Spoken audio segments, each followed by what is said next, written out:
Hello, all my lovely, delicious, beautiful souls out there. Welcome back to the Sex, Drugs, and Jesus podcast. My name is Devan Serafino, and I'm here today with author, a life coach, a storyteller, and so many other things, Keeper-Catran Whitney. And we're here to talk about his book, Helplessness. This is book one. There are other books to come, and it talks about stories of childhood trauma, molestation, abuse, something that is like super duper common, unfortunately, within this world. But it's the kind of thing that we can transmute to make us stronger if we can allow ourselves to overcome it. Keeper, how are you doing today? And man, I'm doing outstanding. I loved the title of the podcast. And as we were talking about prior to what's coming on, just some of your background, I was really shocked at the sex, drug, and the Jesus part. Then I got to it and it was like, there you go. That's what we're dealing with right here. So I am happy to be here. And let me say thank you so much for having me. Anytime, all of these stories are meant to be told, especially by somebody with the balls big enough to tell them, because most people take their trauma and run and tuck away and hide it, and they don't have the courage to face it. And that is cowardice. It is what it is. Or the ones who get delivered also sneak away with their deliverances and then don't tell anybody about the deliverance. And then then that also doesn't help anybody them. And so, so yeah, so you went through what you went through. You're facing it, and then you also are bold enough to tell it. So absolutely, I have space for you on the Sex, Drugs, and Jesus podcast. So we honor boldness and transparency over here because Yeah. that is what life is about. Right. Yeah. Y'all, You just said something that got me thinking that, you know, not everyone has the courage to speak about their trauma. And a lot of that to me is manufactured for us to be that way. But every now and then you get people like you who understand the mission and are willing to embrace what challenges or the slings and arrows that come with doing the mission is all about. And it's people like you that allow people to live through what you've experienced so that they can understand what their experience is all about. I wish more and more people, could do that, but they don't. And I understand it. And so that's why what you do is incredibly important. and you as well. And y'all, his website is keepercatranwhitney.com. His books and everything are on that website. What social media are you on? Our TikTok, Facebook, Instagram, I'll have all that available to you and you'll be able to share it as you wish. And if anyone ever has any questions after this, they can always come back to you and get all the follow-up stuff. You'll direct them where they need to go. Okay. Now, is there anything else? I know you're in California. Reading through your history, you're from San Francisco. That says on your website somewhere in San Francisco, a hospital or maybe street. And so, is there anything about your Um, like to tell? Gary, you did some work. Yeah, I was born in San Francisco there 3 months. And so I embrace all of my California-ness, but we lived everywhere. Okay. I grew up incredibly poor, before we jump into what helplessness is all about. But I grew up incredibly poor, 21 different places before I moved out, homeless 3 times, went to 11 grade schools before I graduated high school. So I understand just the basic life struggles of what that is. And then you start throwing in the things that we're going to talk about child sexuality that takes place in the home. It's all about, particularly from a brother's perspective.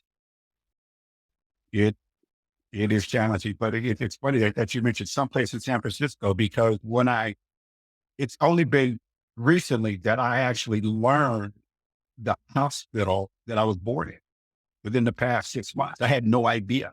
My mother wouldn't tell me. Wouldn't tell me. My birth certificate, we were finally able to track it down. And, oh, is that where I was born? I figured I was born on the street. So I had no idea.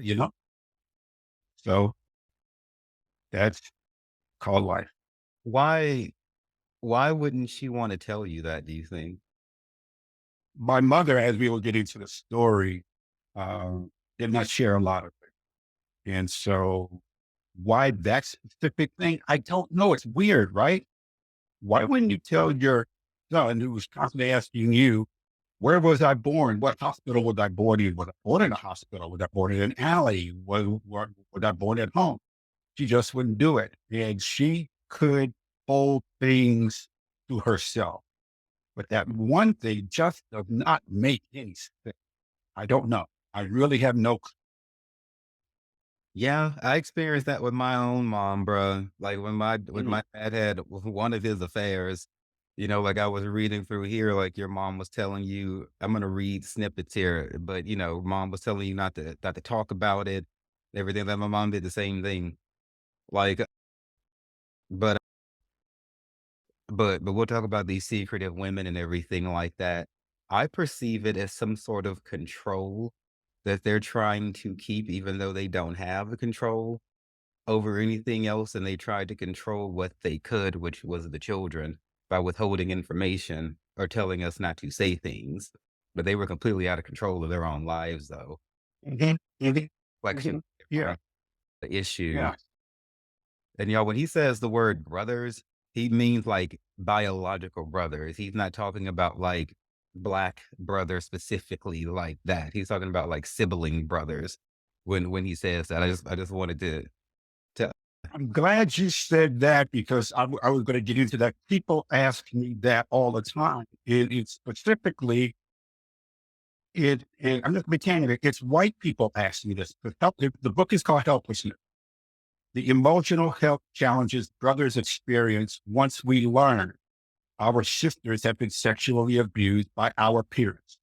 And so, as a way to assign blame or to distance themselves from the reality, white people will ask me, they'll say, Keeper, so when you say, I know exactly where they're going, I know exactly as soon as when you say, they finish it up, when you say brothers, are you talking about black guys?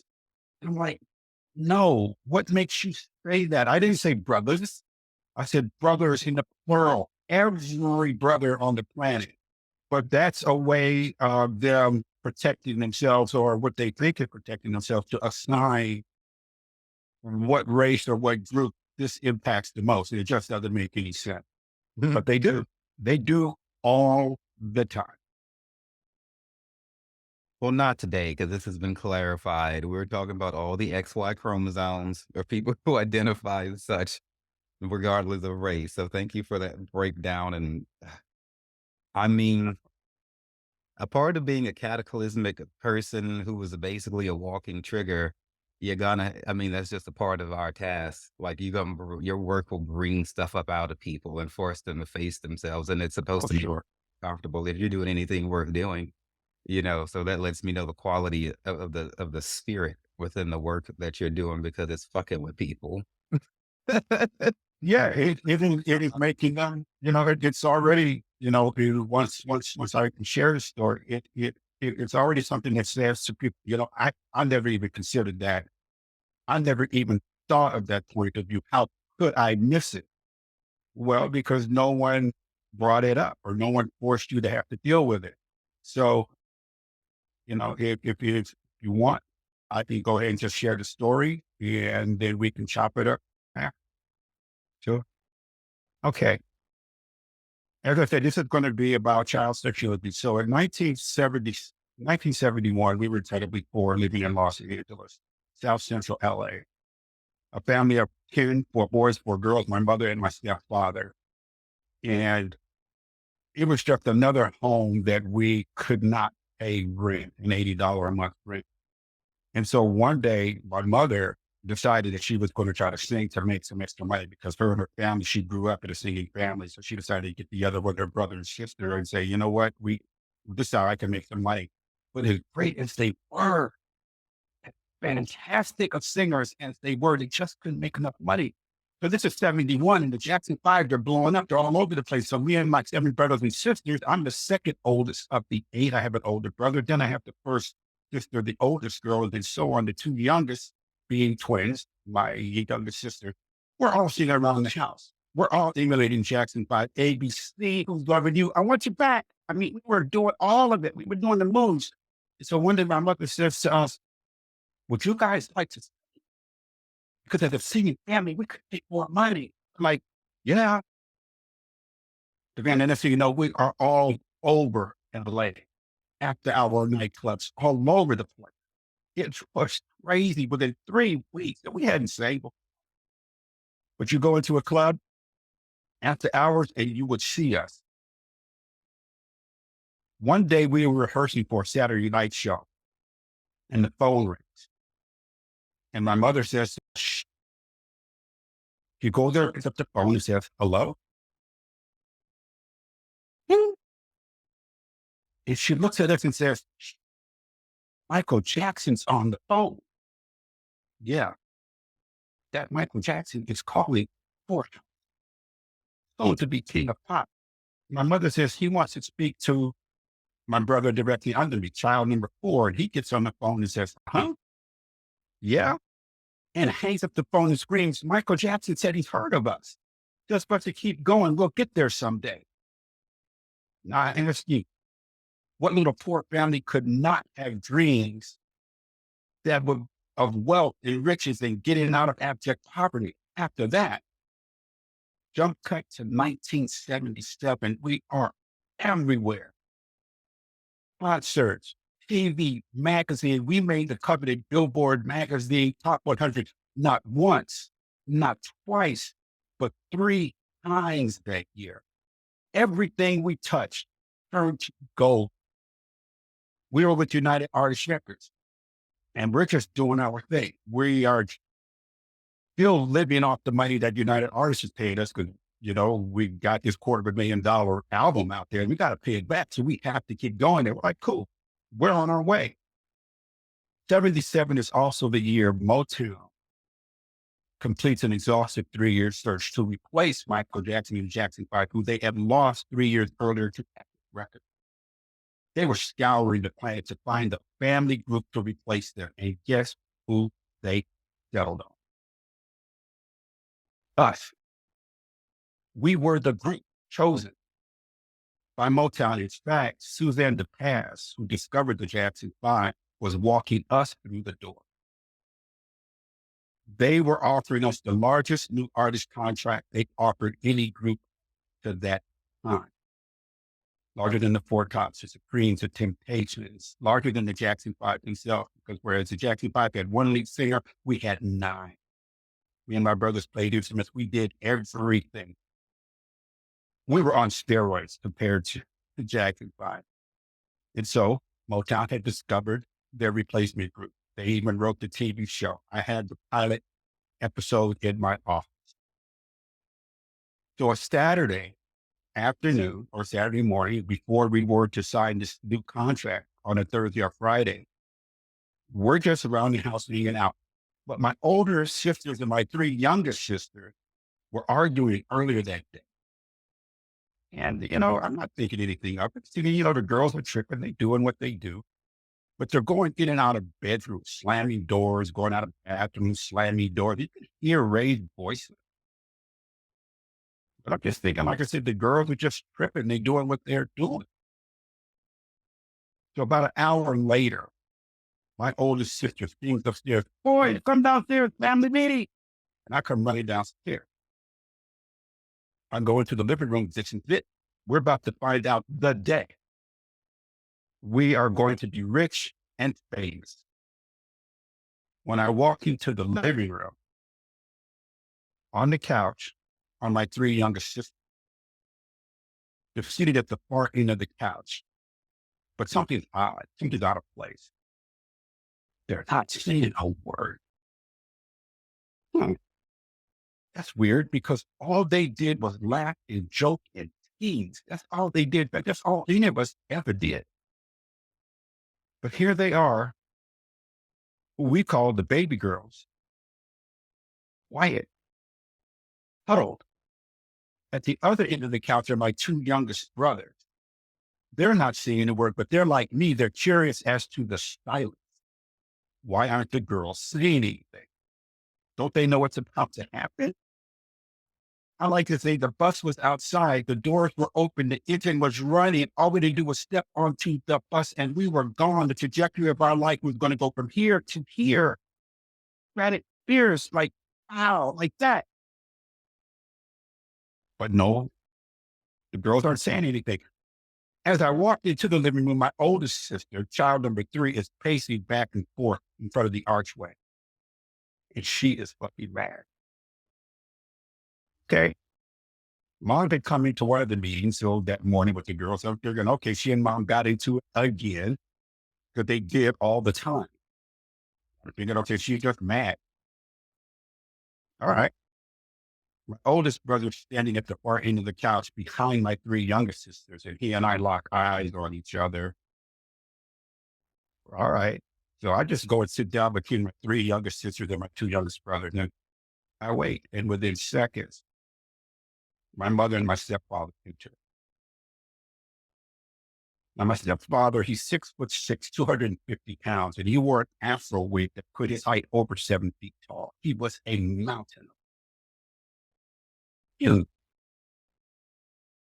We have a brown recliner in the living room that flashes violently against this green carpet.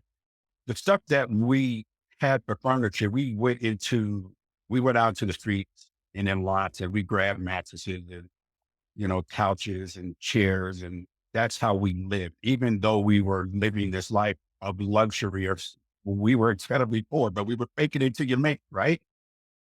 And we were about to make it. And so he sits on the brown recliner and he immediately bends over and puts his face in his hands. This, what the hell? Okay. If he said, all right, he could fake sick a lot. He did it a lot. Oh, all right.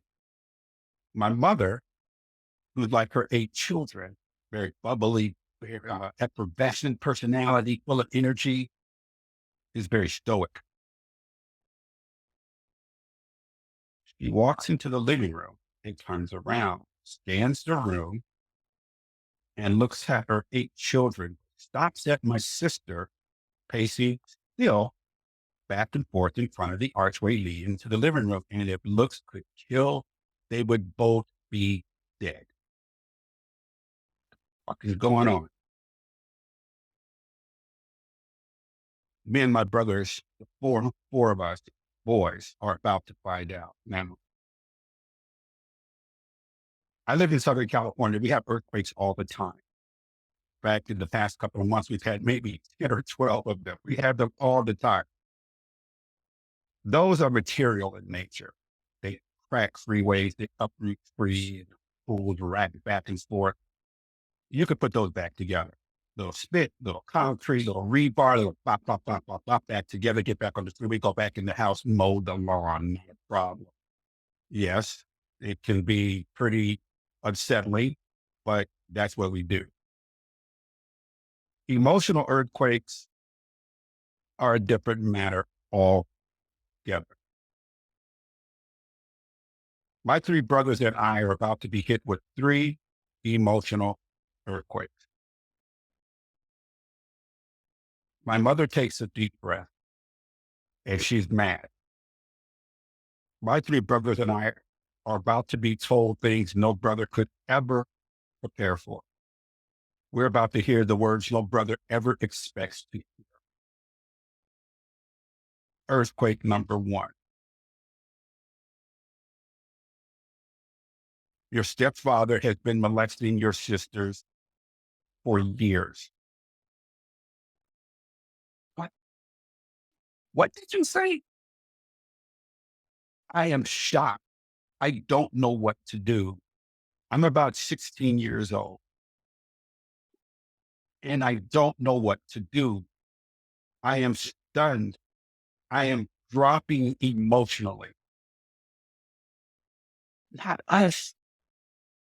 I'm slow on the uptake because she's continuing to talk. And I just remember specifically 3 words: liquor store, park, apartment. That's all I remember about that. And then she delivers earthquake number two. I have known all along. Wait, you've known what all along? No, not possible. Not us. Not the family everyone wants to be a part of. No, what are you talking about? I am continuing to drop.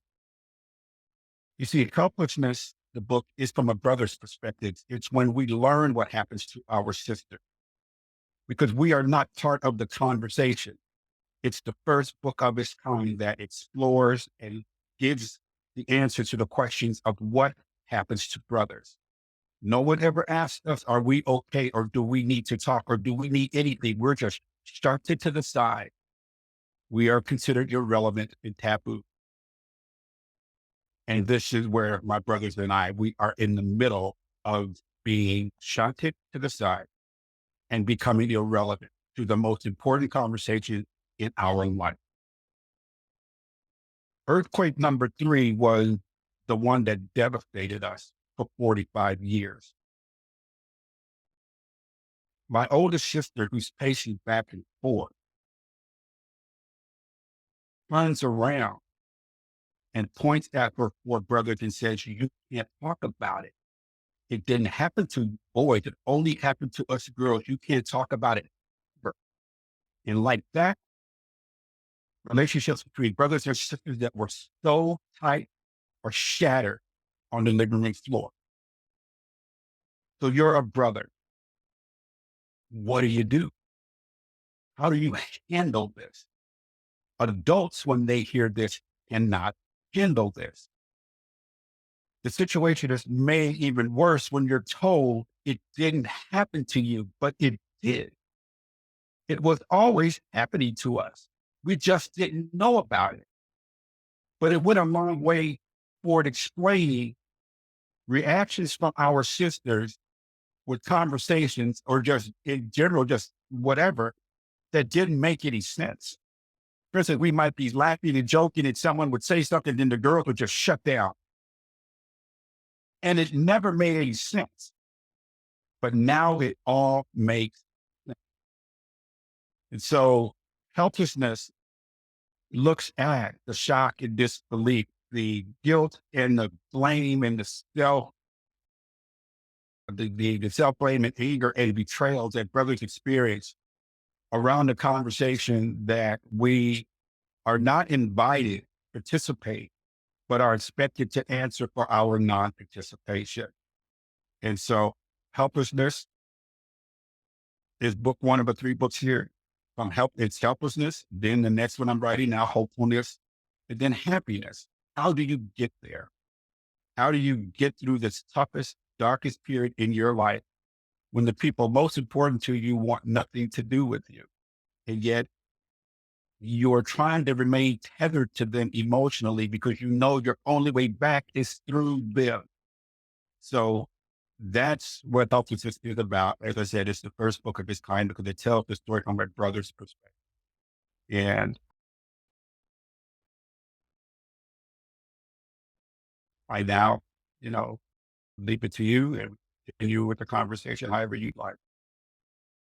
So I want to make people aware when it comes like statistically to the amount of people who have been molested when they are children, those numbers are pretty grossly understated. And so I didn't really bother to even research that and pull it up because it wouldn't do it the justice it deserves. The last time that I was in the mental hospital up at the Bronx VA here for drug abuse and suicidal ideation and things like that, one of the social workers told me, and I'd been in mental hospital about 1,000 times, but he told, and nobody ever told me before that pretty much, I think he said like 50% of the veteran males who come through the VA's system, the Veterans Affairs and mental health system have been molested as children. It doesn't matter if they identify as straight, which most of them do. And so your story is about females being abused. It goes the other way. And so I wanted to just point that out as well. The thing Well, it's is, not just about is females being abused. It's about giving rise or giving voice to brothers so they could be part of a conversation in which they are not invited to or even allowed to participate in. You're absolutely right from a statistical standpoint. Just here in the United States, it is estimated that there are some 40 million adults walking around who were sexually abused. And as she said, these are the numbers that are reported. Of course, it's underreported. And every day in the United States, 160 unique children are sexually abused in their home. So what does that tell you? That tells you yesterday, 160 kids went to school, played hopscotch, went to lunch, played with their friends on the yard, went home, had dinner, hung out with their family. Somewhere around late in the night, someone opened the door and went in, molested them. It will happen again to 160 unique children tonight. And it will happen again to 160 unique children tomorrow. And then tomorrow after that, and blah, blah, blah, blah, blah. No one wants to talk about it, and because it's just one of those things we don't want to admit to. Uh, my initial subheading was the mental health challenges brothers experience. But then I got to thinking about it. I'm like, no, that is not it. And I know mental health is a very big word term that we use today, but that's not, for me, that is not the problem. That's second. That comes later. The first problem, which is why I call it the emotional health challenges brothers experience, it's emotional because mental is logic thinking. It is alone. You're isolated. It is your problem and no one else's. There's no community that has to accept responsibility for you. Let us write you a prescription. Let me send you over there by yourself and you deal with it. But emotional, which is what happens first, your challenge is the emotional one. And if those needs cannot be supported or met, and in order for those needs to be supported and met, because they're feeling based, they are shared experience, they require community participation. If those cannot be satisfied or support and tools cannot be brought to bear to help you with it, then you go to that alone. And that's the place we don't want to. You go to that place where you're by yourself and all of a sudden it becomes logic thinking. I have to do this. I must do that. I'm the only one who can do this. And that happened to me years later when I almost killed I'm a stepdad because I could not find the support that I needed. And I was locked out of the conversations with the most important people that I needed to speak to. So the mental always comes next. It's the emotional thing that gets us first. And very few people want to talk about the emotional challenges because how do you write a prescription for someone with the emotional challenge? There's very little money to be made there, but let me give you a pill. Let me write a prescription. Oh, we can do this all day.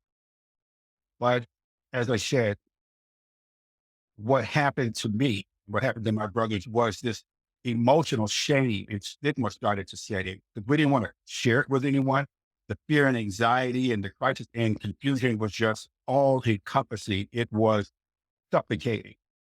so Depression and isolation starts to set in. And so what do you do? How do you bring brothers into this conversation? This is what I focus on. so what I want to point out is the reason why it's just as important for the siblings who did not were not necessarily molested to versus those who were is that that sort of spirit, that sort of energy is still present, in the home and in the household. It does affect everybody with something, that violent and evil is happening. And when somebody that it affects your relationships with these people, as you were stating, and you didn't know why it was being affected. So everybody is impacted, though not directly impacted, still impact. Right. And Right. and they it's still like a certain level of control when somebody's trying to tell you what you can and cannot say and can and cannot do, which nobody has a right to. It's something that's spawned forth from like a fear. It Hmm. is, and it's a way of the devil stifling the truth in a way of further inflicting more abuse and pain. So one question, were any charges ever pressed against your stepdad for this? No, my mother certainly wasn't doing that, and my sisters were too afraid to do so, and need the they would need to be the ones to do it. And get it. I get it. You know, it is very hard for people who have been sexually abused to take that step because most of the time we do not accept that what has happened to us is real. And oftentimes, when I'm speaking at events, invariably there's a woman who will stand up and say, you know what, Keeper, your sister's absolutely right. You boys can't talk about it. It didn't happen to you. And I said, well, no, it did. But however, perhaps this will help. My sisters were first sexually abused in 1971. The two youngest were 5, and then the one after them was 6. And then my third oldest, the oldest girl, she was 10 or 11, she believed. However, 6 years before my sisters were sexually abused, my older brother and I were sexually abused by our babysitter almost daily for 6 months. So I do get it. I understand both sides of the sexual abuse coin. I understand the direct victim side as a child, and I understand the indirect victim side as a brother. And then that just causes them to back up. And they said, and they tell me, well, I had no idea. I said, no, you didn't have any idea, but you should have to. If we're going to play the game of whose trauma is worse, my sister or the boy, because the girls were directly impacted, you boys were indirectly impacted, that's a no-win game. We're not trying to assign whose trauma is the worst. Everyone is in pain. What needs to happen is if you're going to talk about child sexual abuse, what usually happens is there's attention brought to the predator. There's attention brought to those who empower. And I say those because we told our aunts, uncles, and our grandparents, and they wanted nothing to do with it. In some ways, it's from a generational thing, but in other ways, it's not. And that cannot be an excuse. I don't want to get involved in your family because dad opens up a can of worms. Yeah, but when you don't get involved, you give permission for the children to continually be abused. You need to help us. So you got that part. And obviously for the direct victim, attention is brought. And the attention that could be brought once it comes out is, oh, are you okay? Aunts and uncles started coming and asking my sister. And my sisters had friends and they would tell them, girl, if that had happened to me, I'd have done this. I'd have done that. That is freaking noise. That doesn't help anybody because you don't know what you would do in that situation. You have absolutely no idea. So if you're just going to give me noise, that doesn't help me. My brothers and I, because of what our sisters said, we can't talk about it.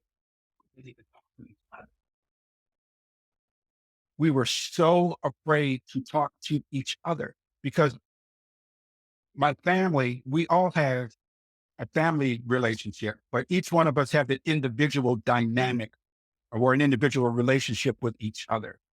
And we're talking about parents. And parents, when your children are your heroes, they're the most important people in your life. And so, what do you do? How do you navigate this? You just can't. And with that, adults can't handle the situation. So I say that to say the loop must be closed. And the only way to close the loop in terms of healing the family and helping people find the support that they need is you have to talk to everyone. Everyone needs to be addressed. You just can't set the brothers over to the side and say, you guys just deal with it. You're not important. And that's always the case for brothers. No one ever asks, as I said, do you need anything? But I'll tell you what we do here. How come you didn't see my tears? How come you didn't hear me weeping? How come? How come? This is what we heard from our sisters. And because our relationship is, is being held together by a thread, he didn't say anything. We just, listen. And yet we were being bombarded with how come, how come, how come? But you're trying to figure it out. And so we went through so many things over this 45-year journey for me as a brother.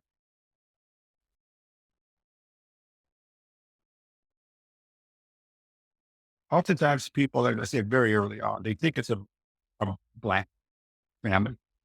Nothing could be further from the truth. This thing crosses waters, it crosses borders, it crosses education, it crosses political, it crosses racial lines, it crosses wealth, crosses every line you could possibly think of. But yet they oftentimes want to assign it. And so what I tell people, look,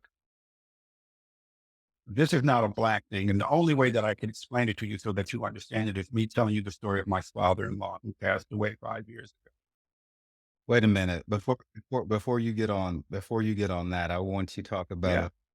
I want to talk about the trauma comparison thing that you were mentioning and issue a warning to people about this because whatever the trauma is, whether it's molestation or whatever, I've heard very foolish people say things like they think they have this idea of this bullshit called like the capital T trauma and little t trauma. I would just like to say that I think that that is a lie. And Yes. I don't know where from the pits of hell that idea came from and how it made its way into psychiatric circles to ever get this idea that any type of trauma is bigger or smaller or more intense or less severe. Baby, trauma is trauma and Yes. pain. And what I have seen is people take their asses and they, how did I see this? Like this one dude was like, I've got problems, but this other person has bigger problems. And so what he was doing all this volunteer work or whatever to try to help other people's problems, but then not tending to his own because he had this kind of like guilt about in his mind not being as fucked up as this other person. But I'm looking at him, it's like you're fucked up. And not only are you fucked up, but you're not dealing with your problems as you convinced Yeah. yourself that your problems are not severe enough or traumatic enough to warrant tending to. So while he's out trying to save the world, he's lost himself and he's hidden Yes. behind things that look benevolent and look like he's trying to help. But really, what he's doing is running from himself in this idea that other people have it worse off than him. And so he'll just tend to them and get to his shit whenever, which is never. And so I just wanted to caution people about that, darlings. Problems are problems. And you need to fix your own shit. Whatever. Yeah. Because the psychological and emotional impact of what you just talked about from running from whatever it is you're dealing with, it really begins to impact your self esteem and self worth. You are telling yourself you are not worthy. You are not worth being supported. How does anyone arrive at that? And I think we arrive at that because society has put that in place. Society has said, okay, you need to help everyone else. And then somehow miraculously, your healing will just happen. It doesn't. I'm of the belief you must heal yourself first. Because if you can't heal yourself first, you can't bring the necessary energy and compassion and understanding to help someone else. You must take care of yourself and then you can help other people. And I'm in total agreement with what you just said. How when you said that you almost killed your stepdad, what happened? In 1986, I was getting married. And in fact, My wife and I, we will be married 38 years this year. 3 months before the wedding, this is 9 years later, after 1977, nothing had been resolved with my stepdad. In fact, my mother continued to see him and continued to have him around us and my sisters. And 3 months prior to me getting married, I just couldn't take it. I just could not accept that he's still going to be around. And so I stopped eating. I stopped sleeping. I lost so much weight because the thought of him being around my sisters without me being around, and I hadn't handled it. My mother said she was going to handle it. And okay. And so I'm following my sister's law. Don't do anything. But I'm a brother. And I am being eaten away emotionally. And so on Saturday, I tell my fiance, I said, look, I got to go to the house. I have to handle something this week because my self-esteem was just beat down. How could I have not taken care of it? No one else was taking care of it. So my fiance said, is everything okay? Will you be back? And I said, I think so. She said, what does that mean? I said, well, yeah, you'll see me tomorrow. So I go to the house. My mom kept a bedroom for me there. So if I ever decided that I wanted to come back, and it was upstairs. And the only other bedroom upstairs was my mother's bedroom, and she was seeing my daddy. And I'm like, what the hell? So I go into the bedroom and I wait for 2 hours. I'm waiting for a sound. And I'm sitting on the bed. I'm lying on the bed, and this is the night it's all going to end. I sit up. I'm sweaty. I'm cold. I'm just shivering. And I can do this. I can't do this. He's so much bigger than you. He's 6'6", 250 pounds. You're only 5'8", you're 145 pounds. He's so much bigger than you. Yeah, I went to buy all those things kept running into my head. But then I would imagine what he did to my sister. Like, okay, you got to handle this. So a couple of hours later, I hear the sound creak, and I sit up off the bed. Face both feet on the floor. This is it. He's coming out of that bed. So I get up and I open the door and I see him coming down the hall and step out. And we look at each other and he waves. He's like, oh, happy. Hey. I'm just, and he stops walking. Comprehension, I imagine. Oh, someone's about to do something. So we walk toward each other and we come face to face, or what I call face to chest, because I couldn't look over his shoulder. He was that much bigger than me. And this story is a pretty big part of the book because it's pretty expansive. But for this, my face is in his chest, and I look up and say, "You have 24 hours to leave this house. You are still here. By this time tomorrow, you will be dead because I will have killed you." And I turn around and I walk. The instrument of his death is in my bedroom. It is resting against the bedroom door jamb. I close the door. I hear footsteps. I grab the bat and I'm just waiting. Come on through. This is it. But then I hear footsteps start to fade. Okay, he's going the other way.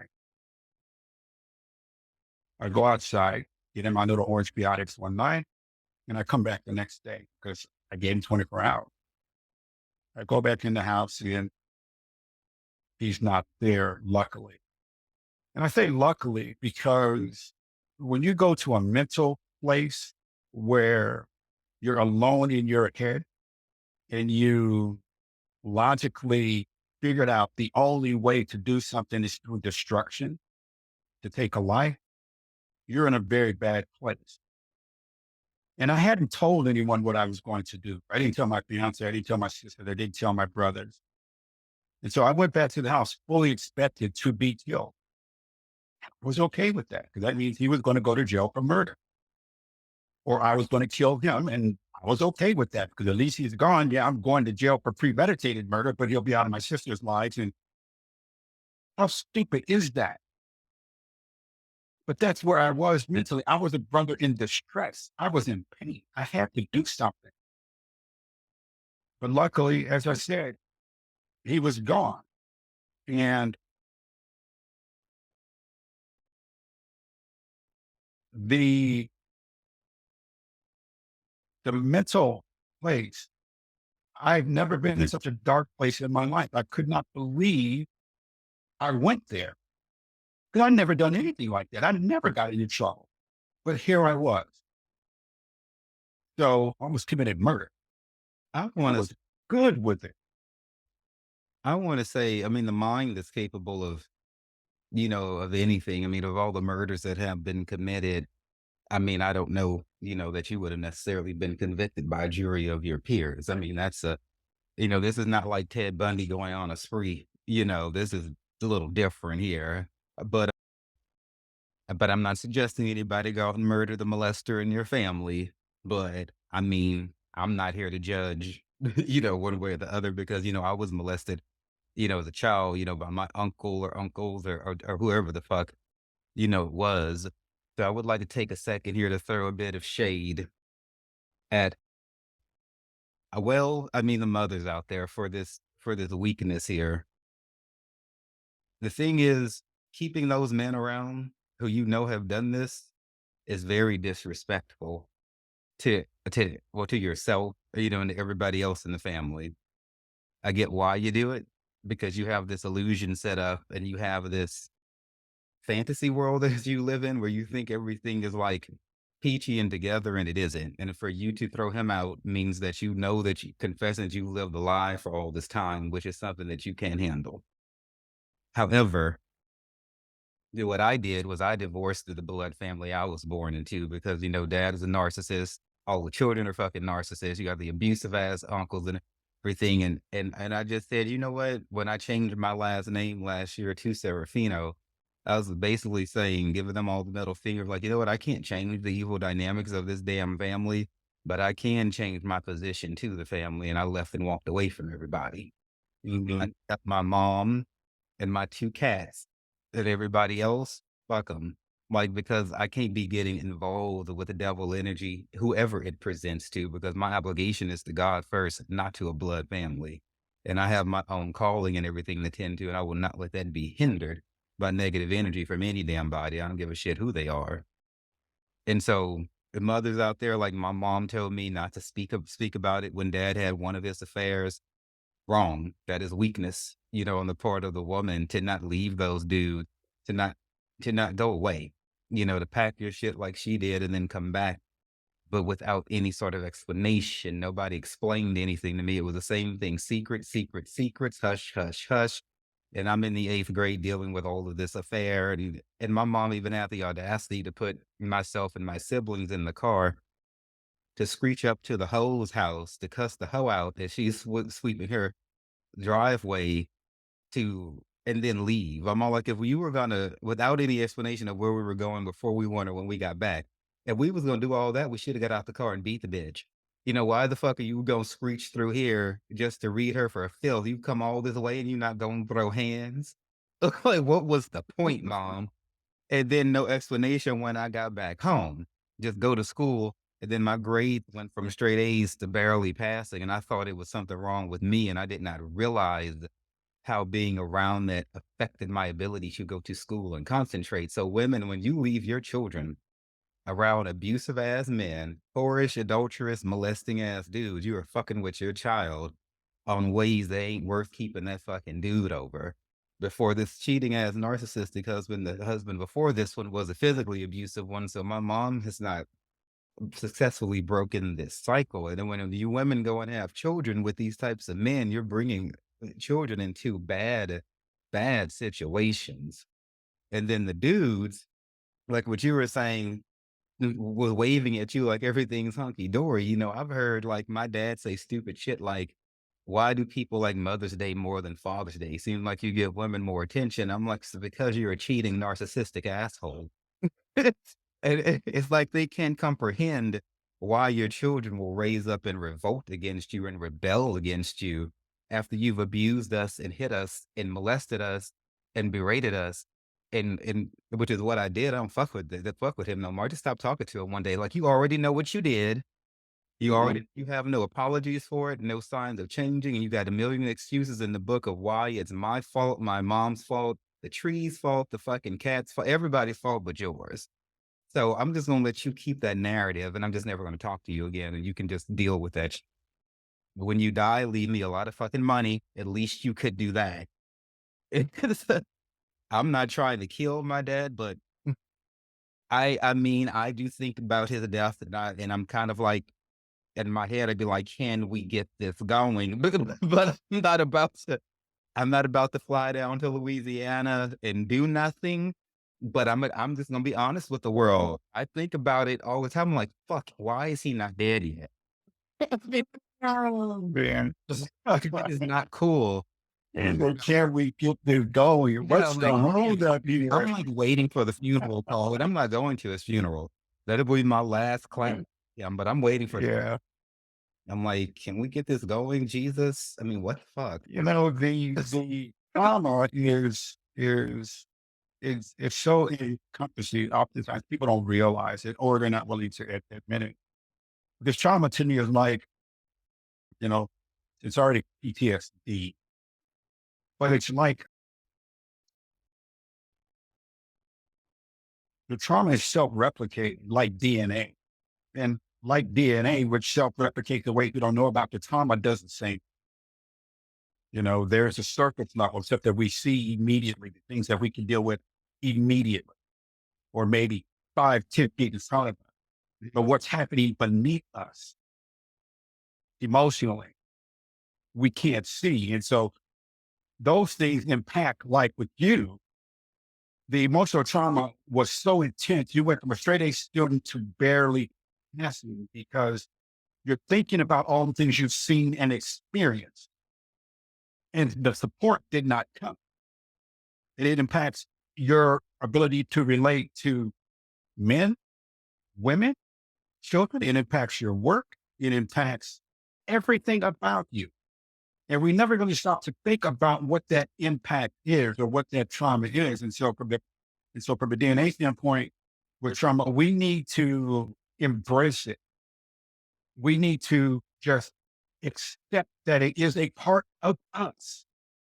And no amount of running from it is going to heal it. Once you accept that it is a part of you, now you can begin to move forward with your healing, because without acceptance, it is very little, if any, chance of healing. So that's got to be job one. After that, you got to find a community or someone that you can talk to who will allow you to speak your truth without any judgment. And that's really hard because you're talking about sharing something you don't want anyone to know, but your only way through is to go through. That's it. So how do you find someone who will allow you to talk and share what it is you need to share without it? As I said, oftentimes people are just going to say, dude, I'd have done this. Girl, I'd have done that. Knowing that doesn't help. It may be someone that you know, or you may need to find additional resources, either from a psychologist or family therapist or something along those lines. There are plenty of those out. For my situation as a brother, I spoke to a number of clinicians. I spoke to a number of counselors, family therapists. My challenge was this. I told them what happened. And I said, can you help me with this? And to a person, they all told me no. I said, how come? They said, I had never heard of anything. I never heard about the trauma brother's experience. I don't know what to do with this. Like, what are you talking about? If I lost my entire family in a car accident, could you help me? Yeah. I said, what's the same thing I just lost my family? All of them. Well, but if you were a woman, I could talk to you about sexual abuse. Or if you were a girl, I could help you. But I've never heard of anything from a brother's perspective. This is the first time I've ever heard of a story like this. That's it. Just because it's the first time doesn't mean it's not happening every piece else. And so I've had to try to figure out my healing on my own. I've had to figure out the steps that I needed to do to get through to the next day, which a lot of times, as I said, it's about accepting what has happened to me because as a man, that shit ain't hard to let go of. You know, we don't like giving up that vulnerability. And that's the problem. Society has put us here where we need to be down here. Women are so much better at dealing with these things simply because they're more willing to talk to each other a lot quicker than a guy is willing to talk to another guy about this. And that's just because society created this illusion that men are all powerful. We are the hunters. We go out and do this. It is a disservice to us to even think that you've got your feminine side, you've got your male side, and you need to embrace both of them because both of them have strength. Both of them bring you power. Both of them give you what you need in order to solve whatever is happening for you. But if you're just going to stick over here with the male perspective, the male paradigm, fuck, it's just the way it is. You have to embrace the feminine side.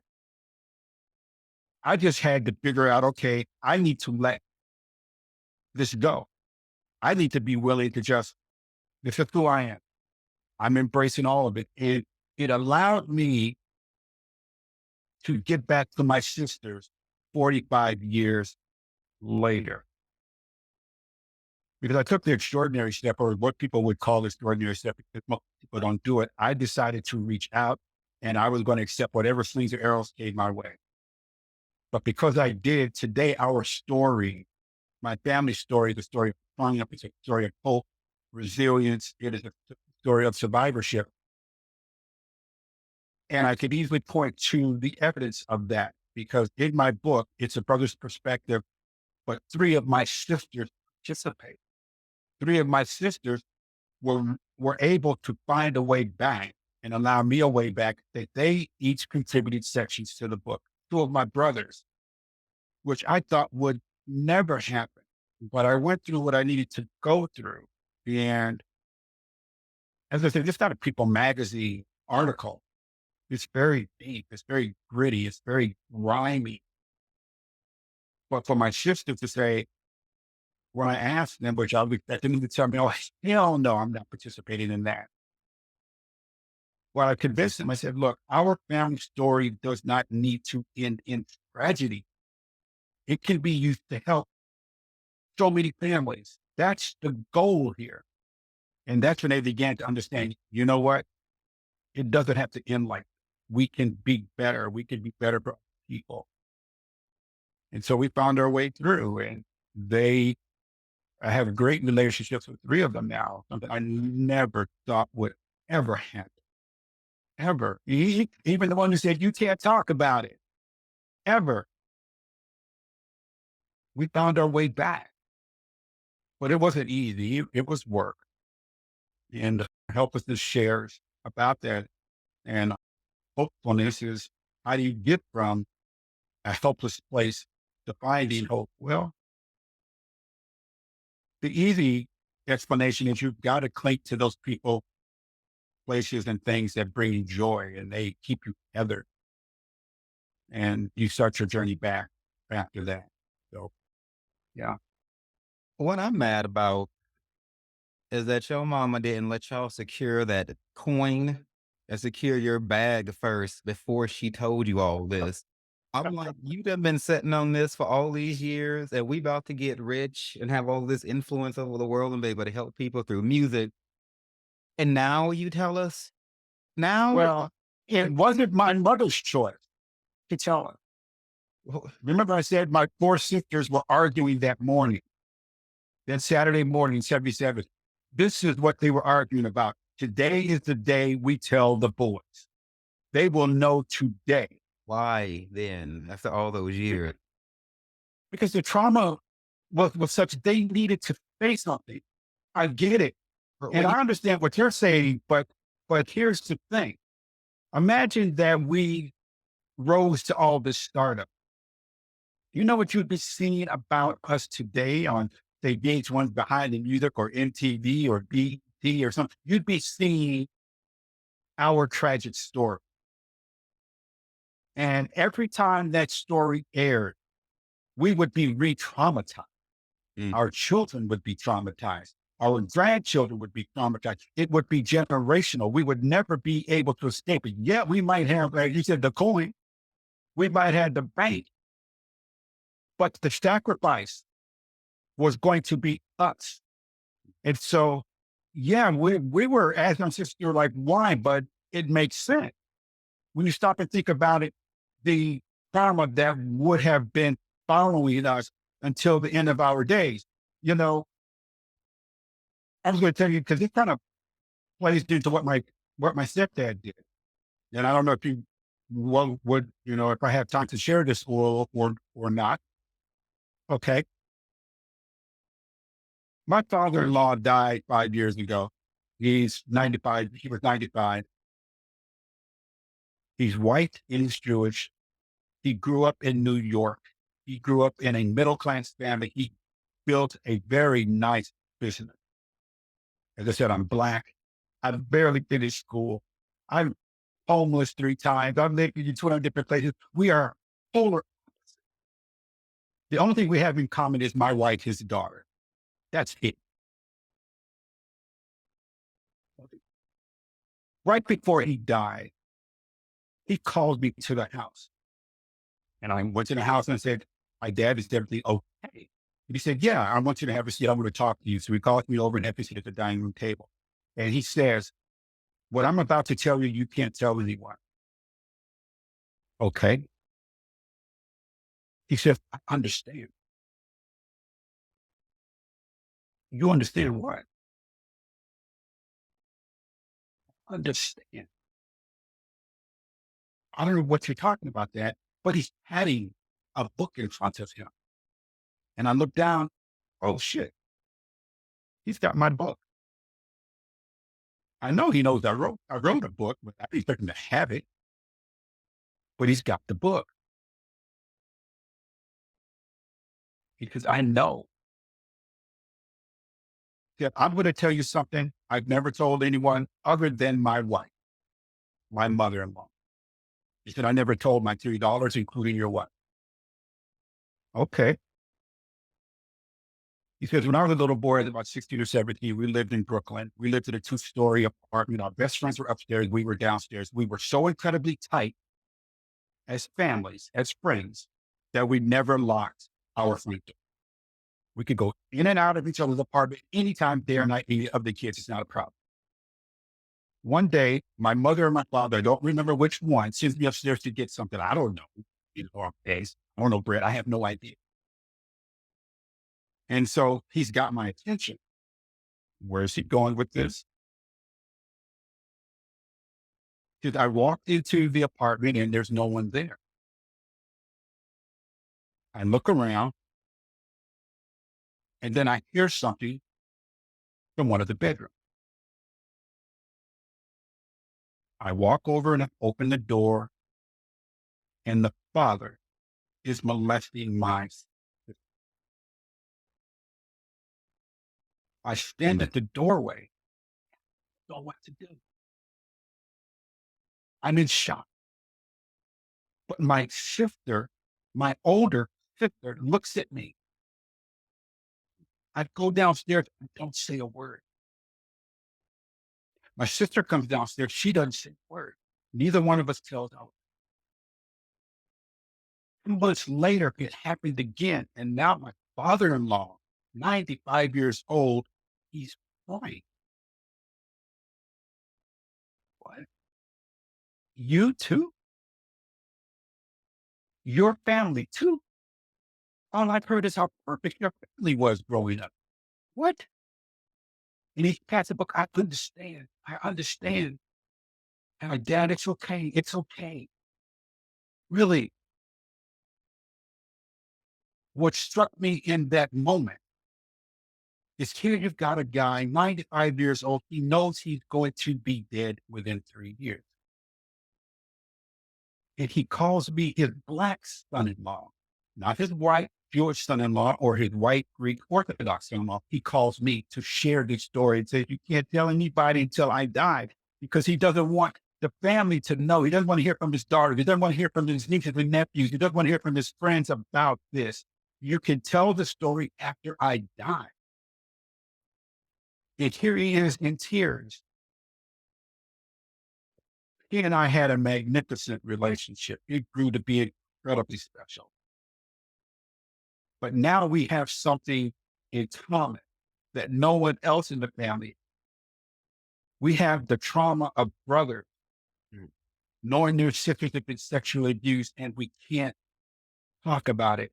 He's 95 years old. He has been carrying this for almost 80 years. And now he's saying on his way out, I need someone to hear me.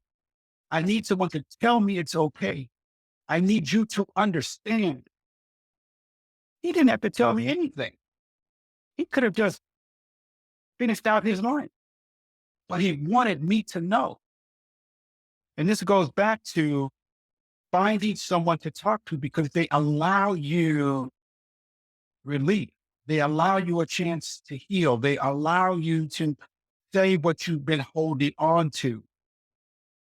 And so, as I mentioned earlier, this crosses race, it crosses politics, it crosses religion, it crosses education, it crosses social economics, it crosses waters, it crosses borders. This happens everywhere around the world. And brothers do not have the space to talk about it, which is what I do. I bring the voice because we matter. Our story about this matter. And when we tell our stories, we can now talk to our sisters. We can now talk to other women and we can get away from this whose trauma is worse. We can now move forward in allyship, if you will, to solve this problem. Because without the brothers being allowed to speak, you end up being like my father, incredibly traumatized and no one knows about it. So he gave me a gift, is what he did. He gave me a magnificent gift because it allows me to have the real life example of what happens if you do not find a way, as you talked about, to heal your trauma. But in this instance, it needs to be community based. It needs more than just go here, let me write a prescription. It requires the community because a lot of times people don't want to do the community. That means the community doesn't want to accept their responsibility. They run. But this is what happens. And if he had gotten help earlier, it is quite possible the trajectory of his life would have been so much more meaningful because depending on the support we do or do not get, that will determine what type of man I was going to grow to become. And it was very difficult. It would be determined the next boy, what the trajectory of his life is going to be. And so we need tools, we need systems, we need to create these things. And I look for people who will help me do this. I don't have the knowledge, but I have the story. And I'm willing to go to work to get it done. And so as I said, my father-in-law gave me something completely unexpected. He really did. The it's very interesting you describe that as a gift. When I was listening to you, I was hearing it more as a weight, like a burden, because from the time that he told you that you couldn't do anything with it until after he died, and so Yeah. really hearing like a weight with you, but it's very positive minded of you to transmute that into a gift that speaks very highly to your perspective. So Well, it whatever, gives me to expound the story. It gives me to answer that question as we talked about in the very beginning. This is not just a Black story. This is everybody's story.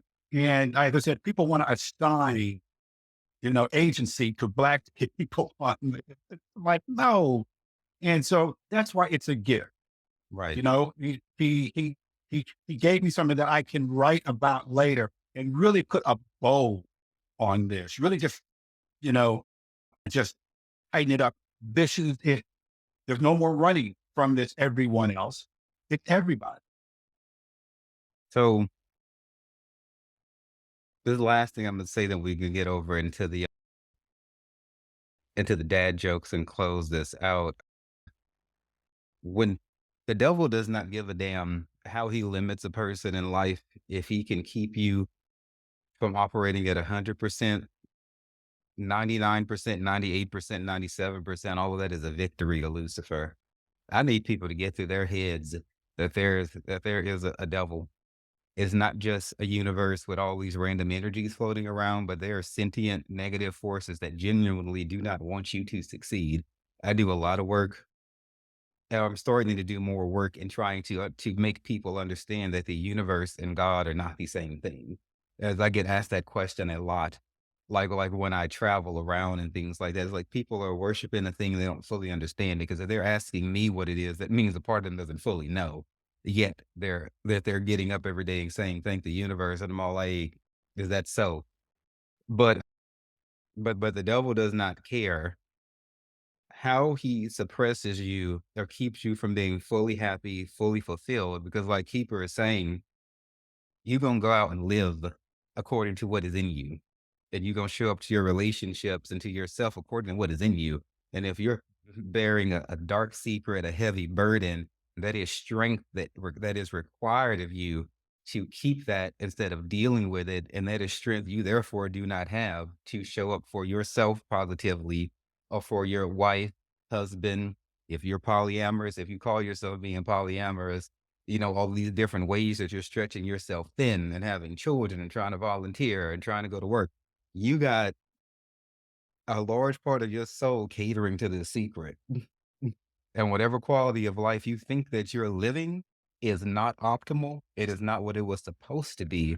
And therefore, the darkness has a certain type of victory over you. And in your soul, you know damn well that you have not lived up to your maximum capacity. And that is the victory of Satan over you, because you were never fully happy. You wouldn't be at the things. You got the wife and the car and the money and the children.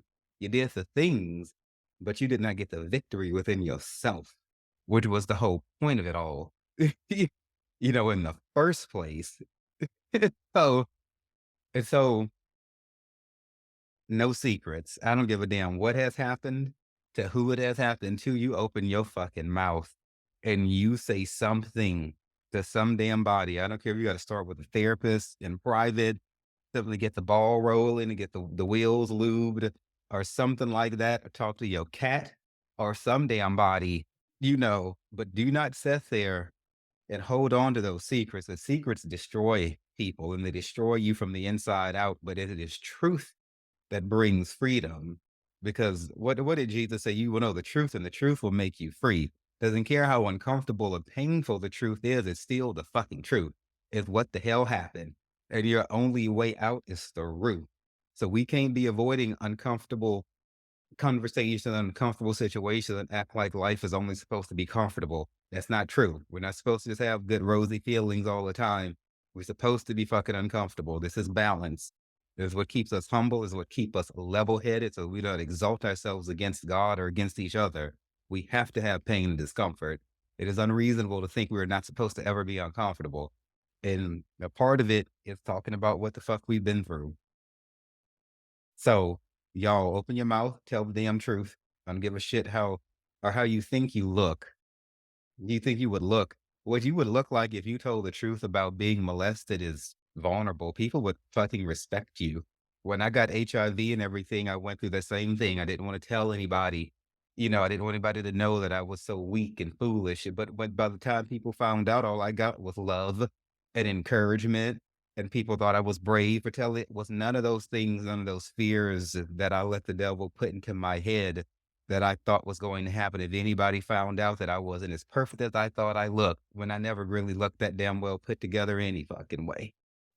so, so I might as well have told what happened and had my peace, because it did not go bad like I thought it was going to go. What you're going to find is people open up to you and they draw to you and they want to support you if you tell them you got molested. Ain't nobody going to judge you like that. Amen. Not without it being to their discredit. You might come across an asshole or two, but I didn't come across anybody who Yeah, shit. they are out there, But it's and oftentimes, you'll have 99 people support you and one person doesn't. And goddamn, if we don't hang on to that one support, that one person who did, and like, but you got 99 other. No, you know, you are absolutely spot on. I agree. We what we do with those few people who have the audacity to project onto us their brokenness by not Yeah. supporting us when we are vulnerable about things we've been through. We Mariah Carey those bitches. We don't know her. And we still and we still put on. We don't know her. Wait, the other thing I wanted to ask, we get into the dad jokes. Any of the music that you and your family made back then, is it available anywhere still? Oh yeah, it's online. Yeah, it's definitely out there. People buying it. It's out there. What's the group name that it's under? The Whitney family. The Whitney family. Yeah. Okay. So break out to Spotify, go on YouTube, go on Oh, your yeah. them archives and find the Whitney family. Yeah. Okay. Yeah. Um, Dad jokes. Let's do this. all right. Dad joke number one. Y'all know we do this to kind of lighten the mood here at the Sex, Drugs, and Jesus podcast because we talk about real shit. First question. What kind of shoes do frogs wear? What? Okay, hold on. These are better answered when one is high on weed or like Molly or some shit, but we do these shows sober. Okay, well, I definitely cannot answer that way because that's not what I participate in. So I just heard you tell me that I'm at a disadvantage. Cool, cool, cool. I have no idea what kind of shoes do frogs wear. Open toed. Come on. Now.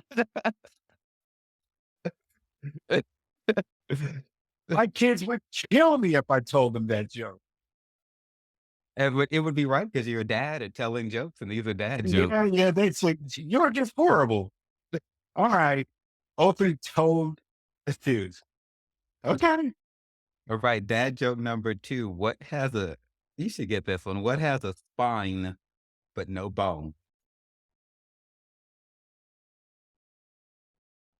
It's a joke. So what has a spine but no bone? I had no idea. Come on, you're an author. You got to know the Other than a book. precisely. Fresh. See, you got one. I knew Well, you threw the lifeline. You're on fine. Okay. Cool. Cool. So all that means, so since there are three jokes, I'm going to bet at minimum 330, which means in Major League Baseball, that's Hall of Fame. I'm good. So let's do this. you can definitely be engrafted into the Sex, Drugs, and Jesus Dad Joke Hall of Fame. I'll send you a plaque. The third one is, where do surfers learn to surf? What type of school do surfers go to learn to Okay. surf? Hold on. This is going to require. Okay. I think I'm going to do it waves.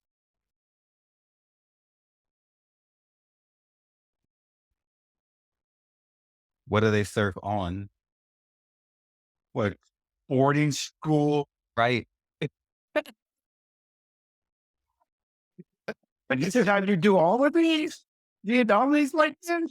No, I just felt like coaching you today and just being generous for some reason. Usually I just sit here and watch people flounder. But today I thought it would be nicer. Yeah, you're very kind. I appreciate it. So any last words for the people that will let you close the show out? Own your space. You know, don't be afraid to step into your space. I found that when I started talking, all the shackles that were holding me back just started to just fall away. And that's where the power is. Because unless you talk, all the power resides with the people who have, and in my case, who have molested you. That's the last thing they want you to do. And so they hold you in check. But as soon as you start talking, it's cathartic. You become empowered. So if you can find a place to talk, even if it's just to one person, you will find a lot of healing begins to take place. Here's the healing. Thank you so much, Keeper, for coming on the show. I look forward to releasing this You are a blessing to this world, and you've been a blessing to this show, and we thank you. I appreciate you having me. Thanks.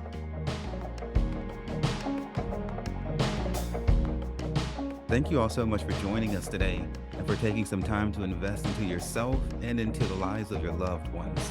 Please visit us at sexdrugsandjesus.com and check out our resource page, our spiritual service offerings, my blog, my books, and other writings that God has partnered with me to create. Find us on any social media platform. Stay strong, my people, and just remember that everything is going to be all right.